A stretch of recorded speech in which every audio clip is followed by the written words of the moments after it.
Hey guys, welcome back to Triple C. My name is Sonny. And I'm Mark. We are so glad that you're with us this week.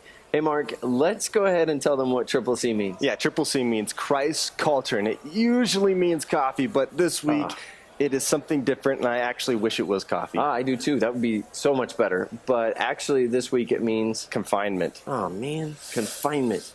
And I think that goes really well with our question, but maybe we should go ahead and address why we're here. Yeah, I mean, Right. Sonny, I think you really need to confess some No, things. I'm pretty sure it was you because you mispronounced the word Charmin and you said Charmaine, which it was copyrighted and all this stuff. You know, I'm pretty sure you said it too. I don't know. We'll let them decide. But anyway, hey guys, again, some of the questions that we've got coming in from you, really good questions. The question this week, Mark, and I think we need to address this, is how do I not hate the people that I'm confined with? Man, Sonny, hate's a strong word. It is. It's a very passionate, strong word. It's how do how do I not just go after them and hate them? But maybe do this. Maybe how do I not dislike them? Yeah. How do I put up with them? How do I get along with them? But I do think it's very real for us to feel like we're hating those that even we love in our family right now. Yeah, it's a very strong. And so I get that.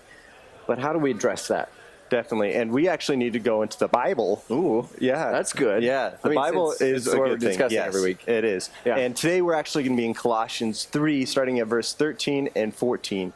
It says, "Bear with one another, and if one has a complaint against another, forgive each other, as the Lord has forgiven you, so you also must forgive.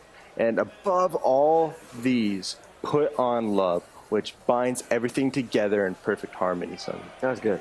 That's a very, very good verse, and I love that. I think that we need to break that down. But I also think that some of this helps us out with what we can do with our main theme this week, right? Definitely. And this main theme this week that we want is living in community means living in unity. Put that up right there. We can do that. Yeah. Very good job. Yeah, this idea of living in community means living in unity. Yeah. Definitely. All right. Definitely. So how do we do that? And I think that's addressed in Scripture. It is. And this first part is bearing with one another, bearing. So, Sonny, what are some ways that we can bear with one another in our households right now? That's very good, because I want you to understand this, and you probably already are feeling this, is everybody, I mean, as humans, we don't like to deal with this change, this stuff that's happening.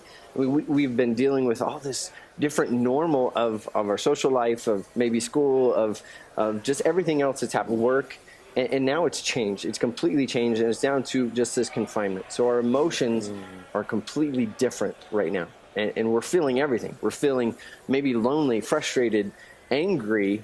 You know, I mentioned a little bit of it, being angry. We're feeling disappointed. Did I say frustrated? We're feeling frustrated. Oh, yeah.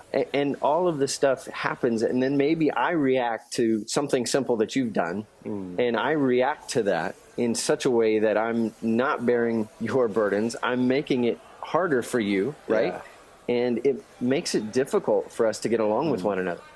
And if I start to realize that you are dealing with some of these same emotions, you're dealing with everything else that I just mentioned, the same way that I'm dealing with it, and I'm confined with you in this space, and I start to realize, okay, he's dealing with some of these things, same things.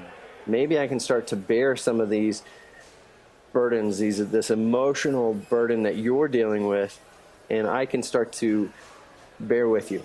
I can start to deal with you a little bit better. Okay, maybe he reacted this way. Maybe she reacted this way, and I can start to deal with that. Definitely. Are you saying that if you're living in your house with your mom, your dad, your brother, your sister, they're all going through the same thing you are? I think so. And so because of that, we need to keep in mind that they're struggling with this too, and we've got to bear with them. Is that what you're saying? So we're not the only ones. I mean, it feels like that. Wow. You know, it feels like we're putting this just kind of a game, and somebody's trying to see how we're going to react. And sometimes we don't react very well in confinement. It's something that is difficult. So yes, I'm saying that the other people are dealing with some of the same issues that we're dealing with. They're frustrated along with us. They're worried. They're stressed.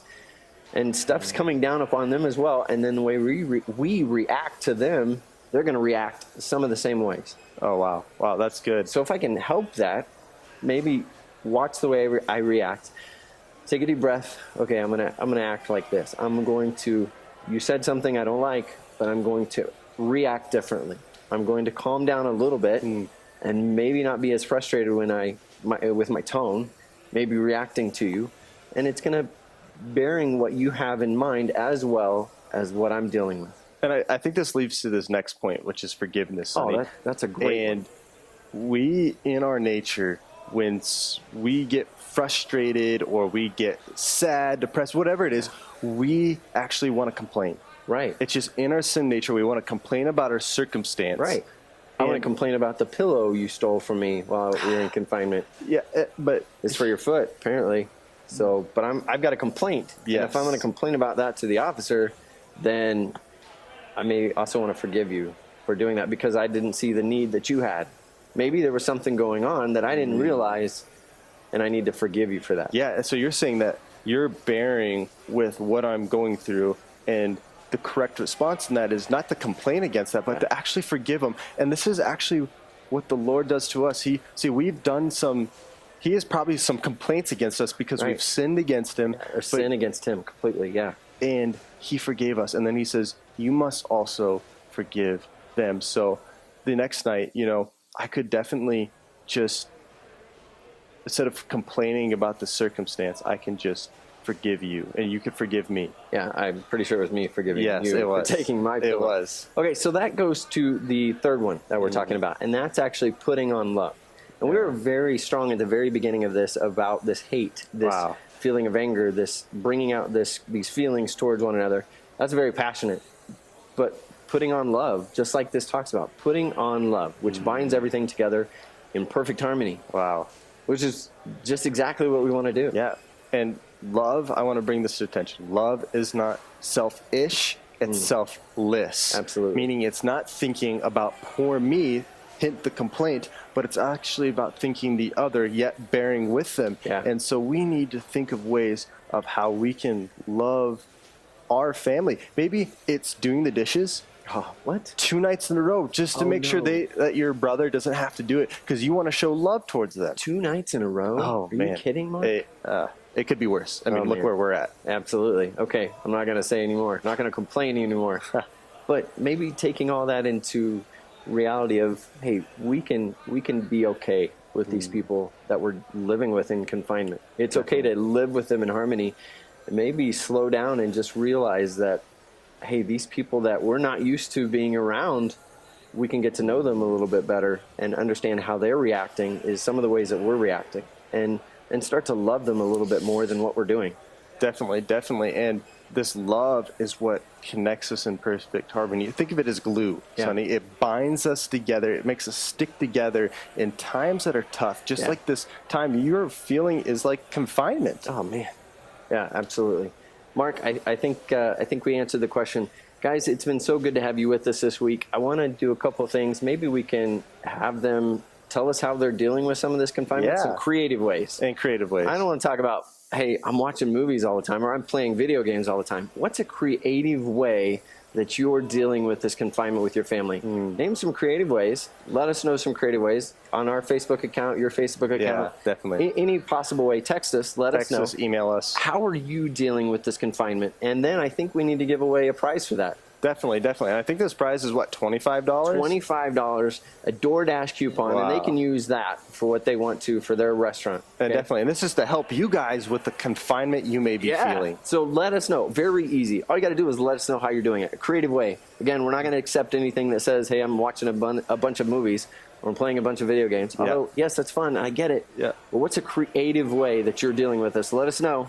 And don't put social media, guys. I mean, unless it's some creative ways. You're creative. Unless it's social media with us. So that's good. Yeah. Guys, thank you so much. Have a great week, and we'll see you next week. Hey, guys, God bless. Take care.